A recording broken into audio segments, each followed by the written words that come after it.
一個帝國點樣可以喺一夜之間從輝煌走向瓦解？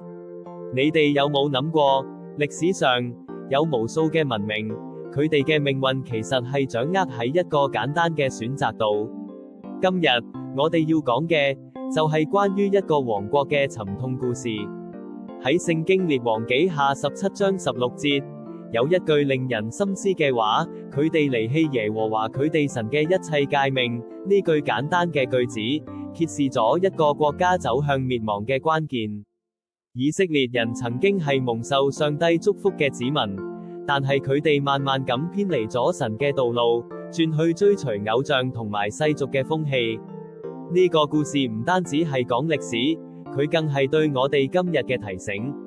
上帝嘅話語從來都係對我哋最深嘅愛同最清楚嘅指引。當我哋選擇尊重佢，遵行佢嘅教誨，唔係因為懼怕有咩後果，而係因為我哋明白裏面蘊藏住生命最真摯嘅愛、永恆嘅智慧同埋平安。每一個選擇都係一份責任，亦係一份對愛嘅回應。